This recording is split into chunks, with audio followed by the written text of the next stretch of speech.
Manifestation entirely explained. By the end of this video, you're not going to be needing to keep second guessing about whether you're doing it correctly or not, whether you're taking the right path or not. By the end of this video, you'll be able to manifest, and it'll be an easy process for you because you understand it fully. This actually could be the only video that you need to watch. After this video, you don't really have to. You could stop watching me from this video if you want. I don't really mind, because at the end of the day, it's all you need, and you can come back to it. You probably should come back to it if you are, having problems understanding what it is. Just come back to the video, watch it again, and you'll be surprised. Your state of consciousness will have risen, and you'll be like, wait a minute. Oh, so when he said that, that's what you meant. Or you'll be like, oh, I didn't understand it to the level of this depth.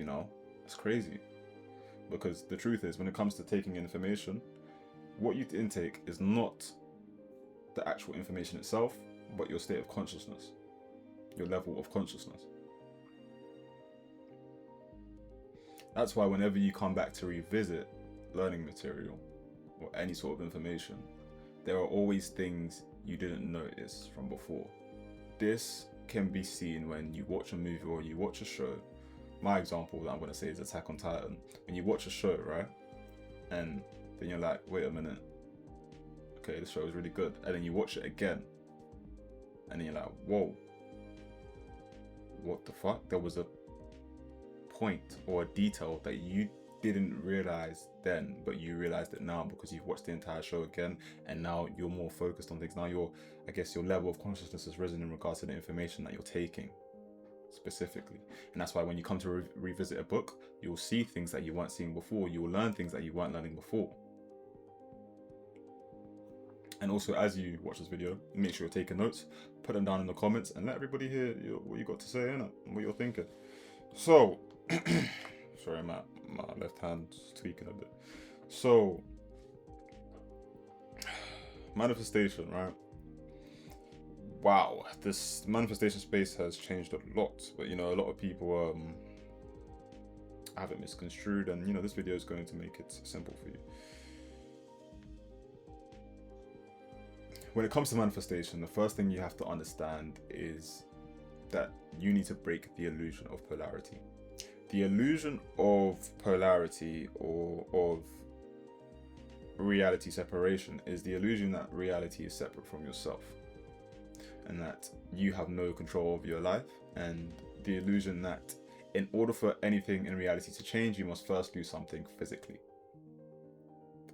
That couldn't be further from the truth, because the truth is you live in a triune reality, meaning that you live in a reality that has 3 different realms. Now, these 3 different realms aren't like 3 different places. They are just 3 different degrees of the same thing. There is the spiritual plane, the mental plane, and the physical plane. Now, this is probably something that's easy for you to conceptualize because, everybody's heard about, the mind, body, soul, and how they're all, I guess, intertwined and things of that nature. But yeah. But the illusion, right, is that the physical is the numero uno among those realms. The physical is basically, if you take a physical action, it leads to a physical result. Nah, not really. It all stems from the internal.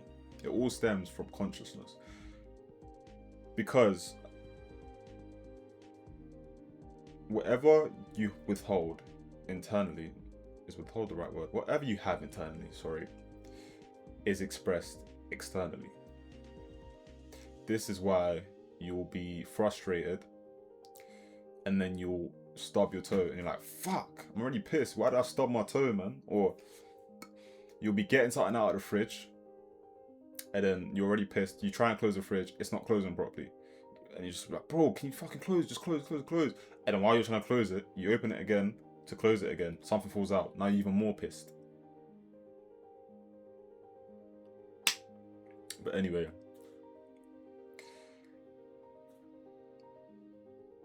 Once you understand three planes and you've broken that illusion, and you understand that the spiritual and the mental are the predominant planes, the causes, and their physical is the effect, then you can begin to work in a way which only the 1% do. People will say you should work smart or that you should work hard. But the truth is, the best way to work or the best way to get something is to take a multi-dimensional approach to it. Instead of only trying to get to that point on the physical, which is going to be futile because the effect can never fully affect the effect. To simplify it for you, because maybe my explanation sounded a bit difficult to understand, is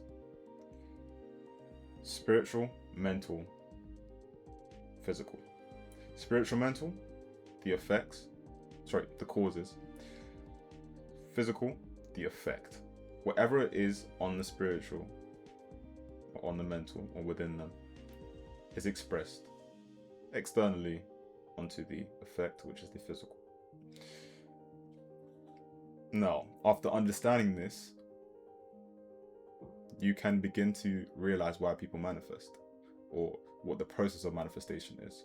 The process of manifestation is simply just reverse engineering the process that most people take, the methodology that most people use, and then using the methodology that the 1% use, which is reverse engineering the process. You've heard mind over matter and things of that nature, or mind is matter, things of that nature. Now, how you can do this? It's simple, really. You just utilize your subconscious mind, because your subconscious mind withholds all of the information that you have about yourself, your identity, your beliefs, your expectations, your perception, things of that nature, your attitudes, things of that nature, who you think you are, basically. And in order for you to properly reverse engineer the process and utilize your subconscious mind properly, you first have to understand how your subconscious mind works. Your subconscious mind is completely illogical. It is very different to your conscious mind. Your conscious mind speaks the language of logic and rationality. Your subconscious mind, however, speaks the language of emotion. Meaning that your subconscious mind categorizes things. Your subconscious mind takes in information, not categorizes, takes in information that comes with intense levels of emotion. Whether it's an emotional observation or an emotional experience, it will take that in. This is why, all of the things that happened to you as a kid that, made you really scared or really happy, those are the memories that you can remember like that. Because emotional suggestion is the main methodology behind getting something into your subconscious mind. Now, your subconscious mind also does not have a concept of a past or a future. It cannot conceptualize those two things. It only understands the present. Whereas obviously your conscious mind understands that there is a future or a past, but really the past is just a memory and the future is just an idea. But hey, let's not go off on that tangent, okay? And finally, your subconscious mind cannot tell the difference between imagination and reality. It is all the same shit to it. Simple, practical action you can do to, understand that. Imagine yourself eating a lemon, or a lemon in your mouth. Does your mouth not begin to salivate? Probably does. If it didn't, here's another one that's most definitely going to work. Imagine a loved one All right, anyone that you love a lot, anyone that you love. I'll give you a couple of seconds to do that. You can even pause the video to, get the emotions welling up. Don't force it. Obviously, just imagine the loved one and, a happy moment with them. Maybe you're giving them a hug, whatever. You done? If you're not done, pause it, then, get to that state. Now, if you're done, cool. Now imagine that person and their funeral. Woo! It's not a great feeling, is it? It's not a good, it don't feel great, does it, mate? It feels terrible. But anyway, it was just an example to, get you guys to, I guess, fully understand. Oh, sorry, my neck was twitching, to fully understand how this shit works, because, there's a difference between hearing about how the chocolate tastes and actually tasting the chocolate itself. To be honest, I don't think you'd even be able to describe the taste of chocolate without mentioning the word chocolate. I mean, you could just say it's sweet, I guess. Anyway, yeah. So in order for you to reverse engineer the process, you need to understand that about your subconscious mind. And with this knowledge of your subconscious mind, you can then begin to take the practical actions necessary. This is where it gets practical. I like to keep it practical within my videos, because a lot of the videos that you see are just, you can do this, you can do that, but nobody's really telling you how or why you would even want to do it. Yeah, so what I like to do is, I've changed it a bit actually. Before, I liked to just use my imagination. I mean, I'm still using my imagination, but just in a different way. I like to write down. Sorry, before I do this, I like to get in a relaxed state. And the simple way to get into a relaxed state is just to either sit on your chair, just relax, just do nothing, or lay on your bed and then do nothing. And then after I've relaxed, what I then do is I begin to write. Now, what is it I begin to write? I begin to write an imaginative scene. I begin to script an imaginative scene. And this imaginative scene is a scene that corresponds with my desired reality, my desired life, whatever it is that I want, okay? Now, what is it that I'm doing here that I mentioned before? I'm utilizing the fact that the subconscious mind cannot distinguish between imagination and reality. Write that shit down, man. Next, after I've written it down, emotions start to well up in correspondence with that reality, because your subconscious mind cannot distinguish between the two.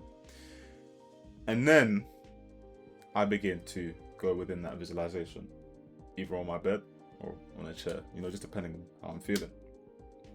And the key is comfortability in regards to relaxing, by the way. In regards to the imaginative scene, you want to make sure that it utilizes your physical senses. So you want to make sure that you are either hugging someone is congratulating you, just anything that uses your touch and your hearing, not just your sight or even your smell. Now, when you have written it down and then you begin to sit, lay down, and then play the scene, what you want to do is loop it. You want to loop it repeatedly until you no longer feel the emotion. You don't want to force it, because if you begin to try and force the emotion, then that is when doubt can sprout within. And obviously doubt is the killer to your seed that you've planted, and we don't want any doubt. So after you have done that, you simply just rest within knowing that it has been done, and continue on with your day. And while you're continuing on with your day, bring up the feeling again, because I already told you you can control your emotions. I already showed you can control your emotions. Bring up the feeling again and just perpetuate one single thought or two or three, however many thoughts you want, as long as they're in alignment with each other, that are in correspondence with whatever it is that you desire. For example, say it was finding a new partner, right? Finding a boyfriend or a girlfriend, right? You created the imaginative scene where you met them, or where you are in a happy relationship. That confirms you're in a happy relationship, or confirms you're even getting married, maybe. Just, it's all dependent upon you. And the single thought you think is, oh, wow, man, after all this time, I finally have a great girlfriend. She's actually like a good girl. After all this time, I finally have a great boyfriend, etc. Now, you have done it. You have done the practical actions necessary. Doesn't stop there though. It doesn't stop there, because you have two identities. Or no, think about it this way, okay? Your identity, your current identity that you have, which you don't want to have anymore, which you want to switch from, which you want to change, it is an entity. It exists because of you. It's an entity of blind intelligence that you create. And this entity of blind intelligence wants to stay alive. And what keeps it alive, what it thrives on, is the emotions and the notions that you accept, basically, within that specific identity. That keeps that entity alive.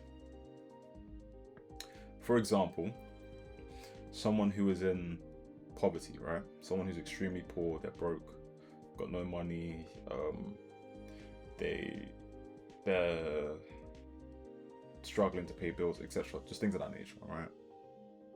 They have probably subscribed to the notion that money is something that is very difficult to come by, which you can't really blame them for, because it does seem very difficult to them. And obviously that is the reality they therefore experience. And then in conjunction with that reality, they have those negative emotions within the survival paradigm, the emotions of fear, anxiety. Did I just say the same thing twice? Is fear and anxiety the same emotion? I don't think so. Fear, anxiety, envy, anger, frustration, just things of that nature. Disappointment, guilt, things of that nature, right? All of those emotions feeds that entity, so that entity then continues to perpetuate events or circumstances that create those emotions, because obviously it keeps it alive. Now, the process of manifestation, another way to say it, is you're simply going from one identity, one state of consciousness, one frequency. They're all three different ways of saying the same thing to another. Okay, you're just switching from one to another. Now, I already said that the old identity has an entity which, perpetuates negative events, which cause negative emotions. So what it will do to keep itself alive is it will stop you from going to that new identity, regardless of how beneficial or great that new identity would be to you, and regardless of how terrible those negative events would be. All it wants is just to keep itself alive. So when those events are being perpetuated, right, it can come, sometimes it may not come. The simple thing to do is transmute the energy, transmute the pain into power, transmute the hate into love, transmute the fear into confidence. Okay? And the simple way to do this is to change your definition of doubt in regards to your new manifestation happening.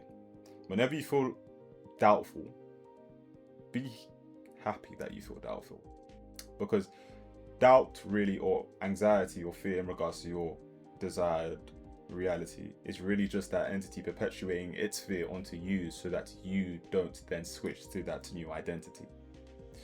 That is a fucking bar. Write that shit down. It simply just wants to stop you from living in that new identity, which will then indirectly perpetuate that reality. I'm just giving you a second to, take this in, just to let it settle. Now, like I said, what you want to do is transmute the negative situation into a positive one. This is not to say to completely ignore your problems. That is not what I'm telling you to do. What I'm telling you to do is to shift from a negative state to a positive state. And how you can do that is by simply going within. Whenever it happens, relax, breathe, sit on a chair, sit on a bed, relax. Let all of those negative emotions well up. Let all of those negative thoughts well up. Because what you want to do is you want to apply neutral attention to those negative thoughts and negative emotions. Because the truth is, no emotion or thought is really negative or positive. It is only negative or positive due to the label that you've given it, which then gives it the power to be negative and positive. Or sorry, to be negative or positive. Then once you remove that label that you've placed upon it, it then reaches a point of you can then reach a point of neutrality. Because once you reach that point of neutrality, you can then go from a state of neutrality to positivity. Because in order for you to reach positivity, you must first reach neutrality. You cannot go from a state of negativity to positivity without first reaching neutrality. Because neutrality is the midpoint. You cannot get to the end point without first reaching the midpoint. So once you have reached that midpoint, which is neutrality, and you're calm and you're relaxed, and the negative emotions have been fully felt, because in regards to emotions, they're supposed to be fully felt. There's not supposed to be resistance, because resistance only perpetuates that emotion even more. So fully feel that anger, that fear, that anxiety. Fully feel it. Allow it to be fully felt. And once it has been fully felt, you can then go from a state of neutrality to positivity by recreating the event. Recreate the event, because like I told you, your subconscious mind cannot distinguish between imagination or reality. Recreate the event. Now, to you, this may seem delusional currently, but here's just something that I want to tell you in regards to delusion. In order for you to manifest, essentially, you have to be delusional. That is the reason why a lot of the time it will actually kind of be easier for goals to manifest, because goals are already used to being delusional in a way. But yeah, delusion is actually key, because actually, no, I can't give you that part yet. You'll get that part soon, very soon. I'm going to edge you guys a little bit, just a tiny bit. But yeah,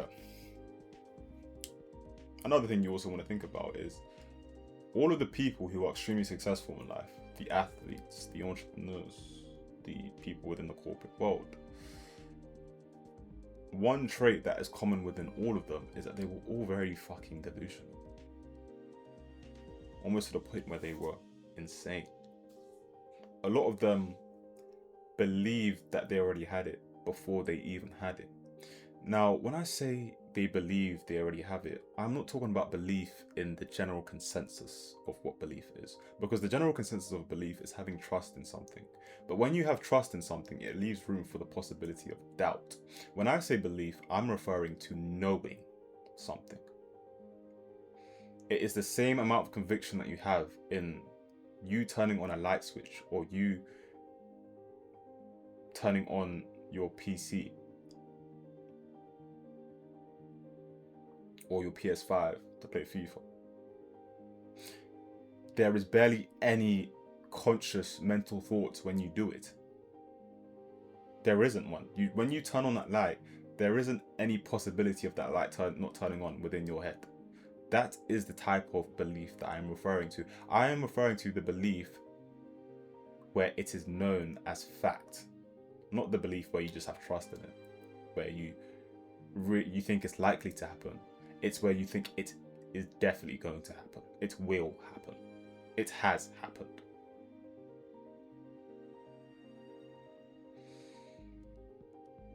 Oof. We'll go and end this video. I really like this video, Con. I really like it. Anyway,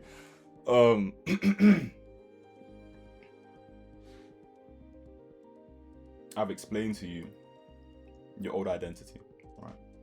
Next, I'm going to talk about the one thing that people miss within the manifestation space. This is a word that is barely used within the manifestation space because a lot of people like to use manifestation to conceptualize some sort of form of spiritual escapism from reality, to say that you don't need to do any work or that you don't need to do anything that requires discipline in order for you to achieve your desired reality or live within your desired reality.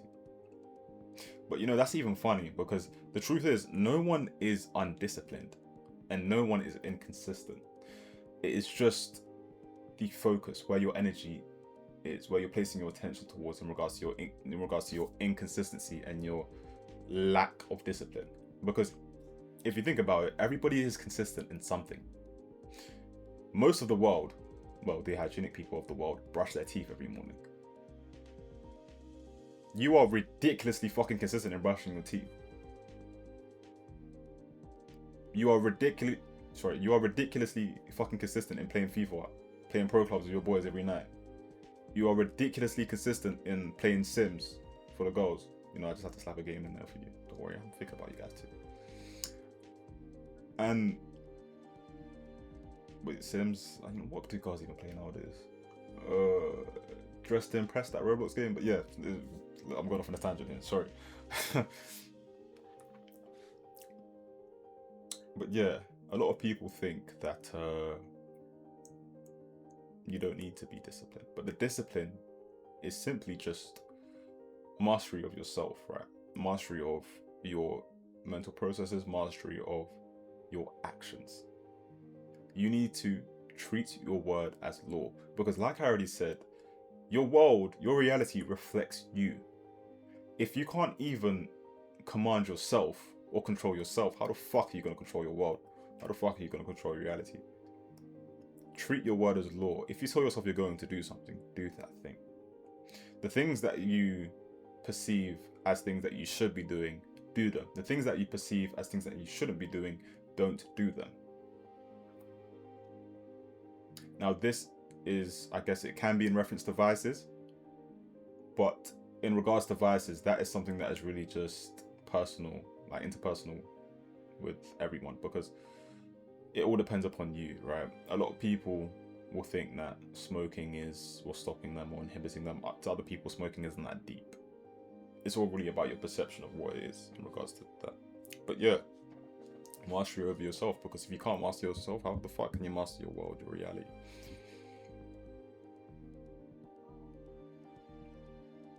Next, you're going to have to detach from all of the energetic NDAs that you've signed. Now, for those who don't know what an NDA is, it's just a non-disclosure agreement. It's a contract of some sort. You don't even know it, but in order for you to live within your current identity, there are energetic NDAs that you've signed. And an energetic NDA works on 3 levels. First of all, it works on, I'm not going to say first of all, because it's not really the first level. It's one of the levels within the realm of, it doesn't really matter. First of all, behavioral psychology. Within the realm of behavioral psychology, you have been conditioned to naturally seek approval and like from the people around you. Your parents told you that breaking that vase is not a good thing. Maybe they slapped you, if you're from Africa, they probably beat you a bit. Or any, just ethnic place, they probably slapped your bum, beat you a bit. I don't know, anything of that nature. Or they shouted at you. Whatever they did something to showcase that they weren't happy with what you did, and then that perpetuated a negative emotion within you, and then that created the need or want for approval and hate of dislike or disapproval. The next level, the realm of evolutionary psychology. Back when back when we were in tribes and, I guess we lived in wood huts or things of that nature, in order for you to survive, you needed to be in a tribe. In order for you to survive, you needed someone who could hunt for you, you needed someone to protect you while you slept. You needed to be a social being within a tribe in order for you to survive. And there's one thing that you must know. Your primal brain was the first part of your brain to be developed. And when I say your primal brain, I'm just referring to the part of your brain that, humans had back when we just lived in tribes and in wood huts and things of that nature. Your primal brain is the first part of your brain to exist. And this part is where the survival paradigm exists. This part of your brain is where the cortisol spike exists. Yeah, I've been seeing them memes, bro. Them memes on TikTok, bro. They be killing me, fam. Where like someone will be like, it'll just be a meme about anything, and then there'll be a picture of just that rate of that measurement of cortisol, and the cortisol will just be low or high depending on whatever it is within the meme. It's funny, it's so jokes. Let me actually get some water in before I continue.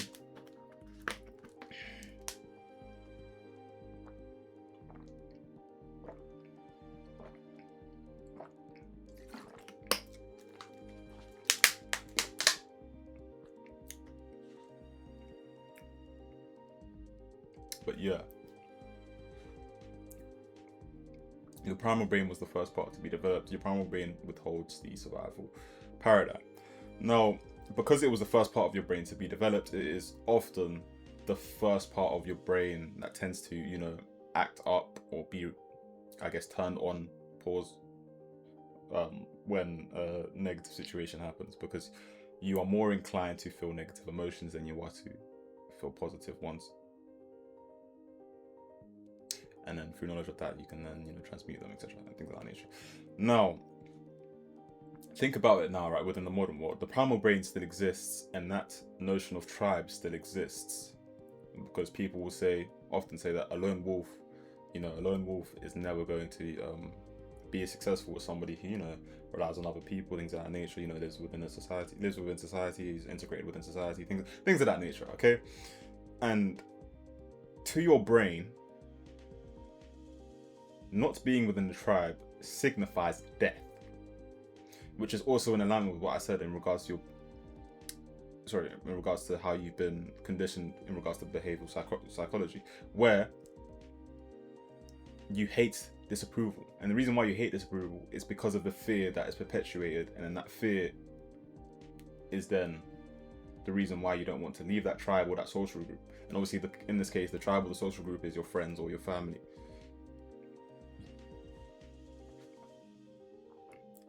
Now, the final, and I would say, or argue, I mean, they're all fairly important, to be honest, really, but this is just the part that is missed. This is the part that talks within the higher levels of consciousness.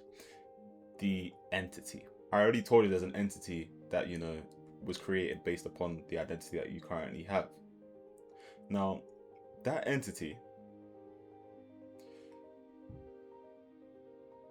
gets more powerful, or when I say more powerful, or thrives more, gets stronger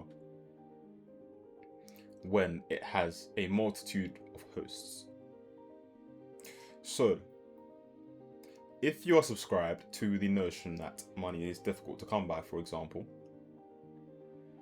if you try to leave that subscription, you try to leave that notion, what that entity will do is if it can't perpetuate its fear onto you enough, it will perpetuate the fear onto another host, somebody else who is subscribed to that notion, who will then tell you something which would make you think or feel in alignment with that old identity again.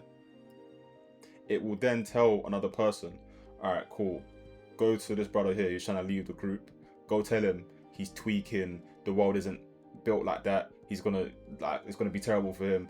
It's just anything to perpetuate the fear into you. Now, this could be that person telling you an emotional experience that they had.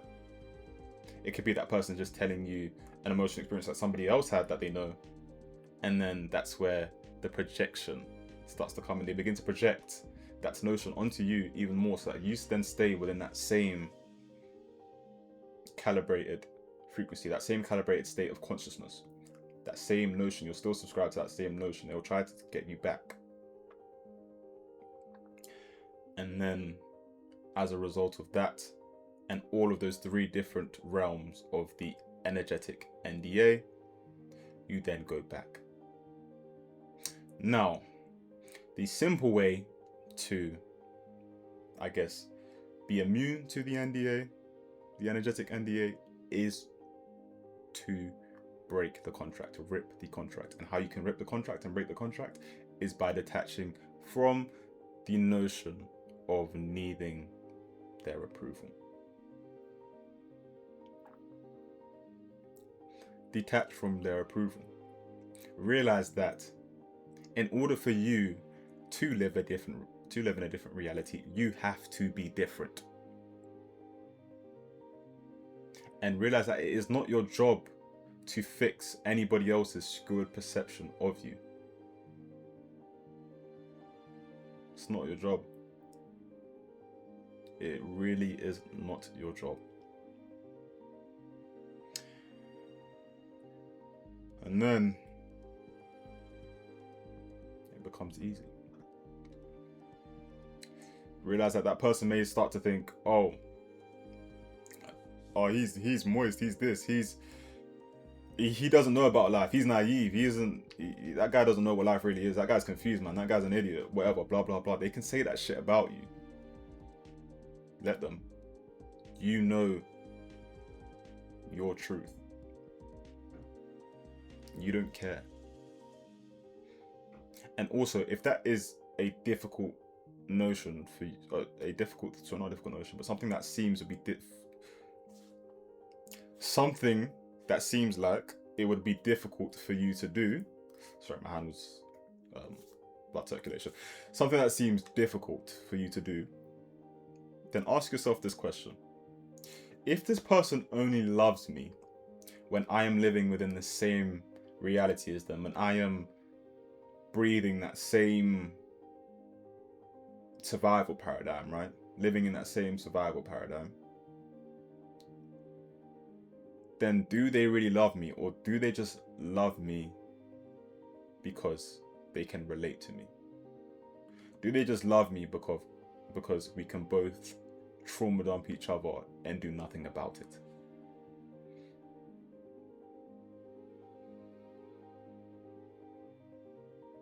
And then it should be much easier for you to then change.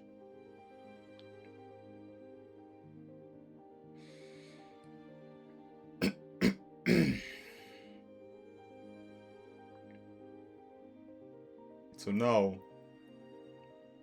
you have basically understood 90% of... Whoa! There's something I missed there. I was about to finish off, but there was something very important that I missed. Okay.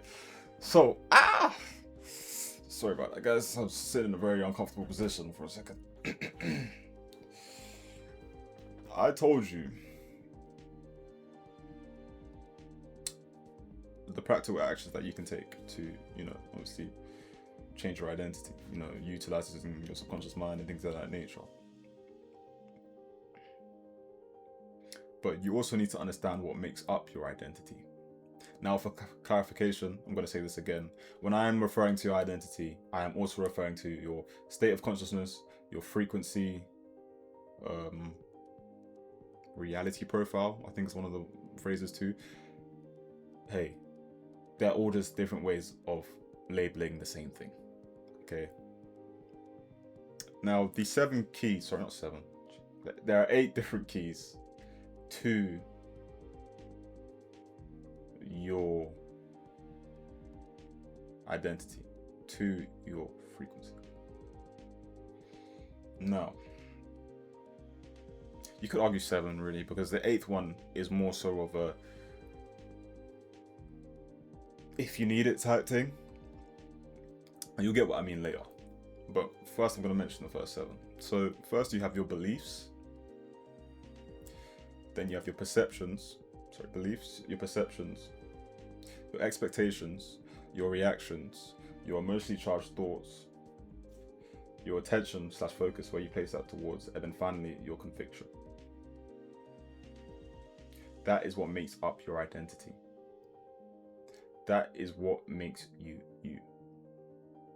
That's what makes up your identity, your frequency, your state of consciousness.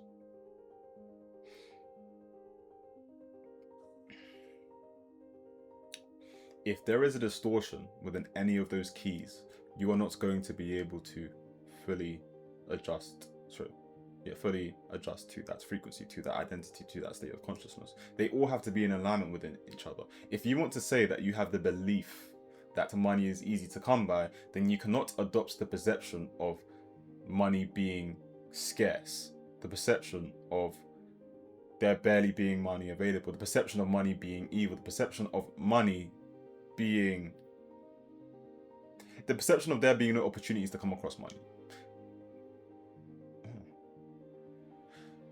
It felt like perceptions and belief, they're kind of intertwined in a way.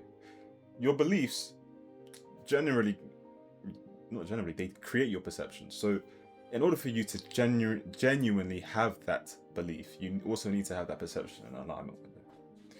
And there can't be a distortion between any of these. There can't be a distortion between your beliefs and your attention. If your belief is that money is easy to come by, your attention should also always be placed upon the opportunities that are available to you. You should be looking for the opportunities. The opportunities should just be there.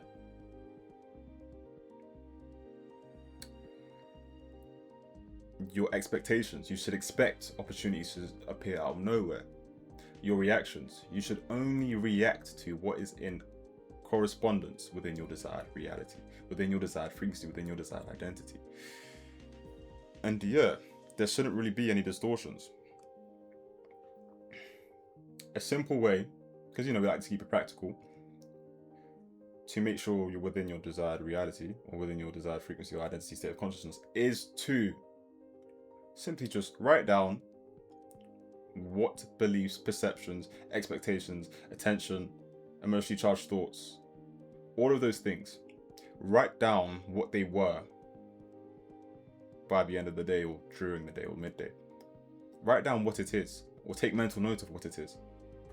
And then ask yourself, would my desired self, who would indirectly be living in my desired reality, have those perceptions, those expectations, those beliefs, that attention, that focus,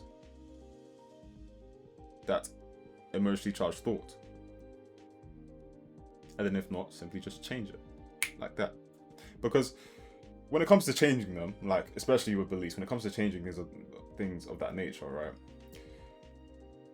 Because of the fact that the human mind, I guess, conceptualizes processes that are complex as better processes or more effective processes, you will think that you need to do something that is more complex in order for you to change a belief or perception or specific notion that you have. But the truth is, all you really need to do is just change it like that.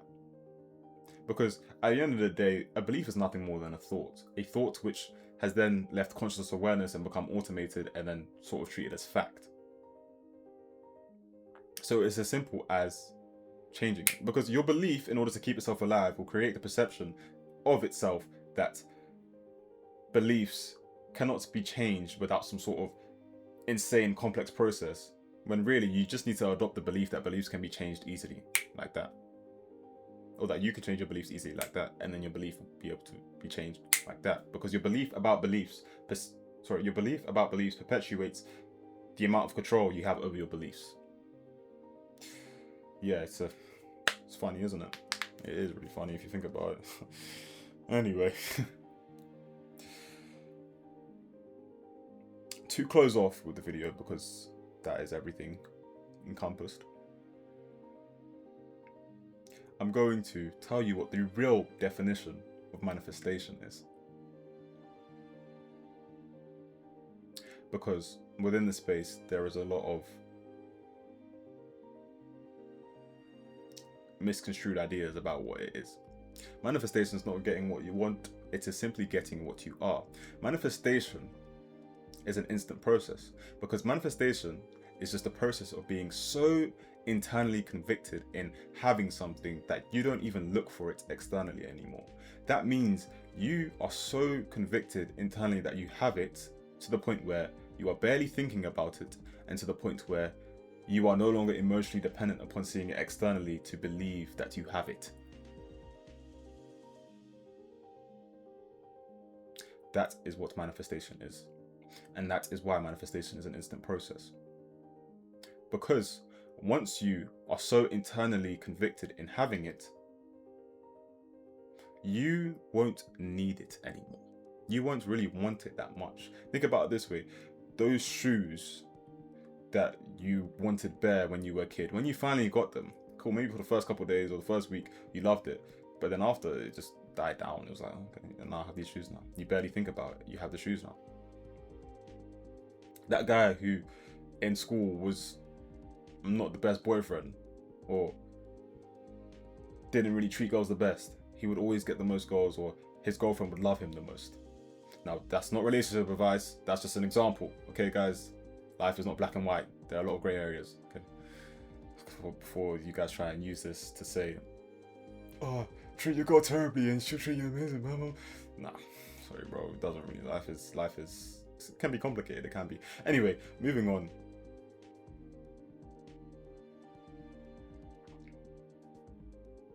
That is what manifestation really is.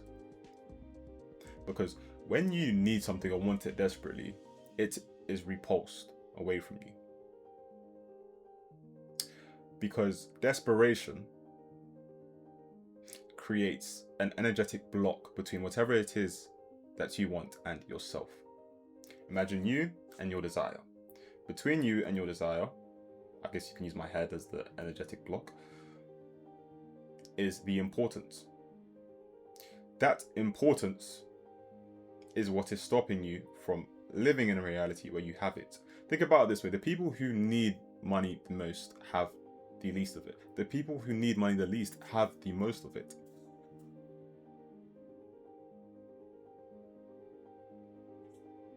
There you go.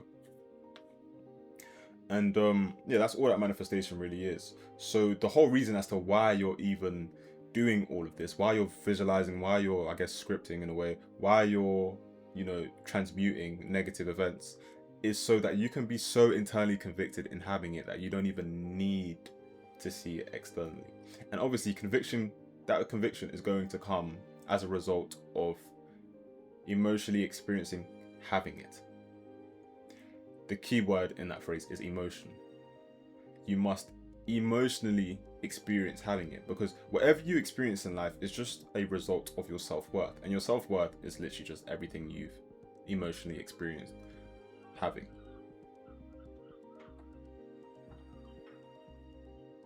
So, due to the fact that your subconscious mind cannot distinguish between imagination and reality, a simple way to increase your self-worth is to just emotionally experience having something internally to the point where you don't even need it externally.